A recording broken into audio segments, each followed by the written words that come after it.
Over the past number of decades, the United States has succeeded in revolutionizing the modern battlefield.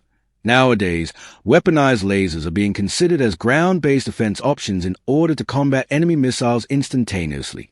In the next few decades, though, we may come to see these weapons adapted for aircraft as well. In today's video, we are going to have a look at the weaponized lasers the U.S. Air Force is equipping its aircraft with, and how this will all provide an edge on tomorrow's battlefield. Lasers came to us straight out of science fiction. Much like many other types of technology now utilized on modern military platforms, it would prove difficult to try and figure out exactly how many authors have mentioned this kind of thing in their literary works. And then there are such popular franchises as Star Wars and Star Trek, which have only further fueled interest in the development of this kind of technology on the part of both scientists and ordinary everyday people. As a result, the most powerful countries of the world began to develop their own lasers starting back in the 1960s. The idea of using weaponized lasers to intercept missiles was originally discussed in the United States during the time of the Strategic Defense Initiative, SDI, also known as Star Wars. This was first announced by the 40th President of the U.S., Ronald Reagan, in 1983, and it ushered in an era of complex research and experimental work, all with the goal of developing a missile defense system, ABM, with space-based elements. Amongst the options considered for SDI were anti-missile weaponized laser systems utilizing nuclear explosions, chemical lasers, orbital mirrors, ground lasers, neutral particle emitters, atomic buckshots, kinetic interceptor satellites, and railguns. It was not long, by the way, before the latter found its use on the U.S. Navy warships, but in this case, the problem was a lack of energy. The only naval craft capable of producing sufficient enough energy to reach the desired level for a railgun are the Zumwalt-class destroyers, DDG-1000, whose baseline is 78 megawatts.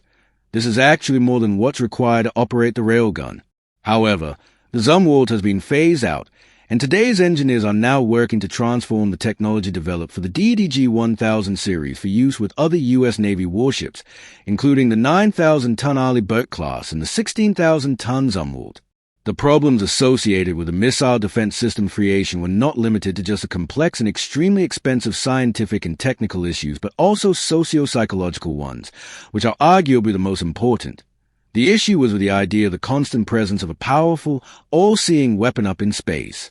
This led the presidential administration to halt the development of the SDI program, although with the arrival of George W. Bush a little later, work was resumed on the development of a missile defense system. America's leading companies in the development of weaponized lasers are currently tech giants Boeing, Northrop Grumman, and Lockheed Martin. In fact, one of the most famous projects for the creation of weaponized lasers was the Advanced Tactical Laser, ATL, program. Military engineers and scientists researched the possibility of installing high-energy laser weapons on the AC-130 gunship for use against ground targets in cities and other such areas where minimizing unnecessary casualties and damage is vital. A chemical oxygen iodine laser, coil, with a power of 100 kilowatts was used as a base. The estimated effective range was approximately 20 kilometers, and it weighs anywhere from about 11,000 to 15,400 pounds. The ATL was a smaller system than its predecessor, having originated from the airborne laser ABL of the 80s, which was intended to destroy enemy missiles during the acceleration phase. The ABL was also based on coil, which was created in 1977 and literally consumed $1,000 worth of chemicals with each shot of laser fire and radiation. In 1981, researchers successfully installed an ABL on a Stratotanker KC-135 and succeeded in destroying 5 AIM-9 Sidewinder missiles, as well as a simulated cruise missile. The laser did have some significant drawbacks, however.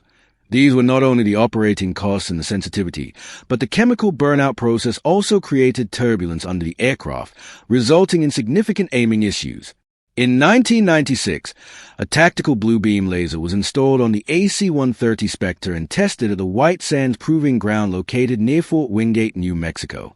In 2007, the laser was installed on the C-130H Hercules and it was prepared for further testing and demonstrations.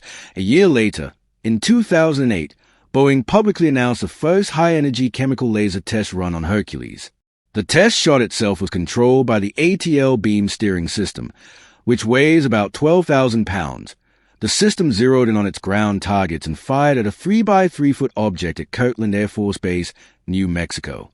Only a little later, the Air Force Scientific Advisory Board decided that the ATL had no practical application, making the decision to refine the technology and go with solid-state lasers rather than chemical ones. The main reason behind this decision was the system's overall size. By being both smaller and lighter, solid-state lasers could be deployed on more compact platforms.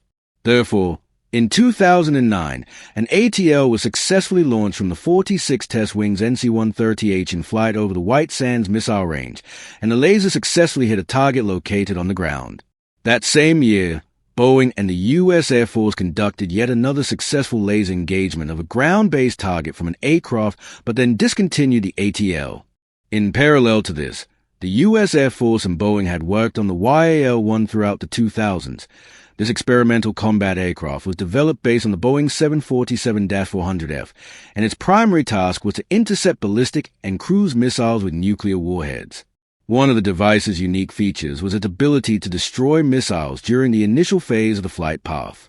A chemical laser was installed in the nose of the aircraft, and in addition to the YAL-1 system structure, there was also the following: track illuminator laser, intended for target detection and illumination, as well as adjustments of the laser optical system parameters whereby the targets are engaged and destroyed. Beacon illuminator laser, used to compensate for atmospheric distortion. And HEL, high energy laser, a 6-module combat laser. Development of the technologies was carried out simultaneously by several companies at once. Boeing Defense, Space and Security provided the aircraft itself along with the command and control team and systems integration processes. Northrop Grumman supplied the coil, chemical oxygen iodine laser, and Lockheed Martin provided the bow turret and fire control system. The YAL-1 went on its first flight in 2002. From 2007 to 2009, active tests were carried out regarding the TIL illumination system, target detection, and simulation, as well as the use of the laser in flight. During tests in 2010, the team successfully destroyed a liquid propellant ballistic missile over Point Mugu, over the coast of Central California. The system quickly dealt with the first missile. With the second, a solid fuel ballistic missile, however, it struck but did not destroy it. Nevertheless, 8 days earlier, a report came out that the laser had managed to destroy an identical solid propellant rocket. In 2011, after 16 years of development at a cost of $5 billion, the project was closed down due to military budget cuts.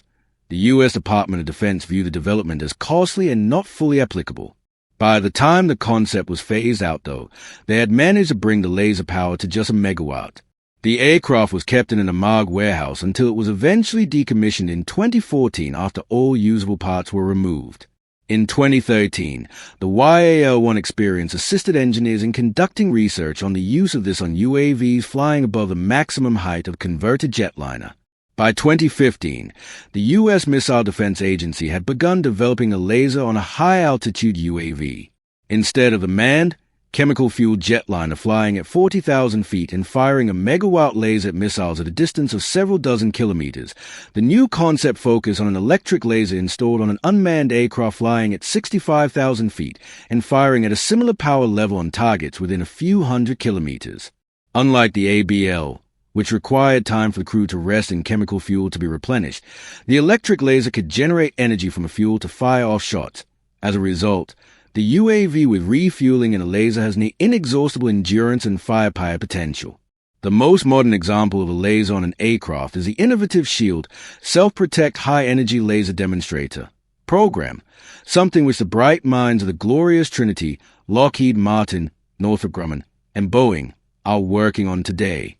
First launched in 2017, SHIELD's main mission is to revolutionize aerial combat by designing and developing high-speed, ultra-powerful laser weapons that can be mounted on American fighters.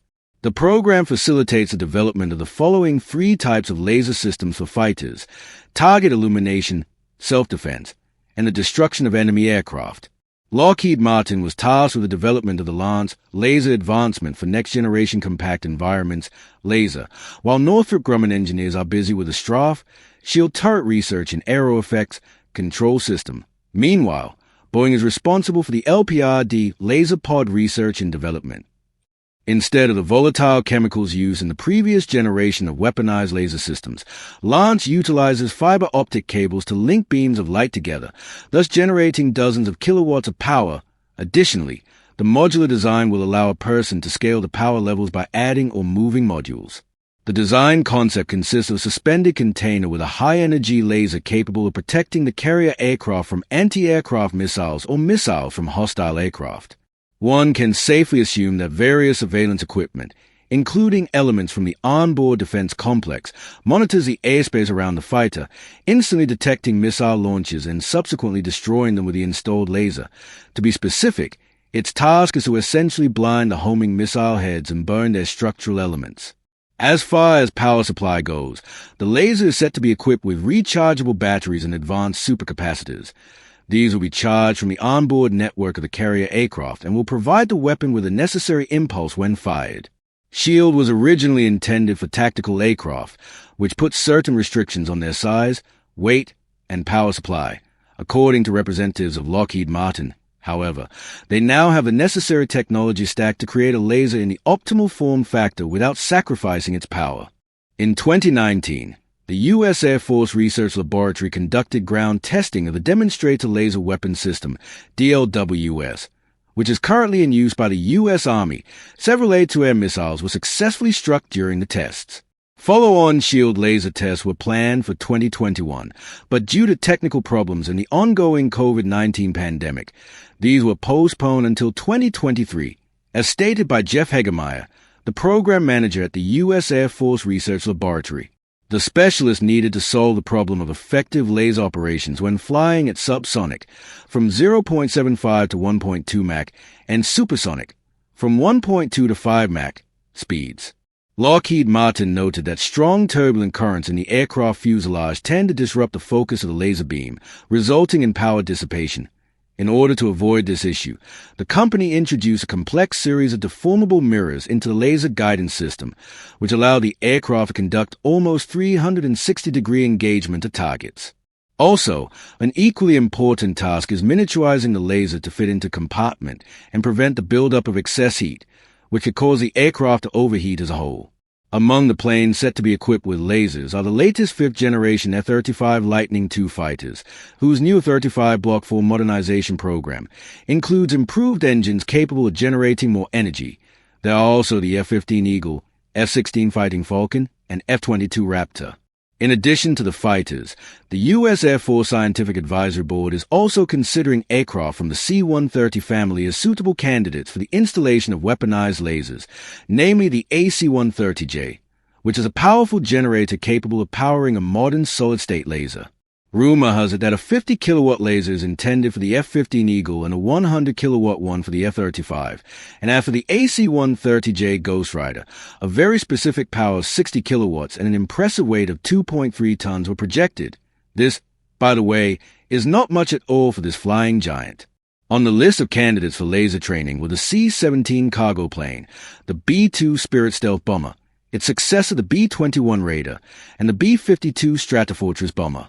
According to experts, installing laser weapons on board the latter will help defend it from enemy missiles, and by this, I do not mean blinding the ammunition guidance system in order to knock them off target, but actually physically destroy them completely.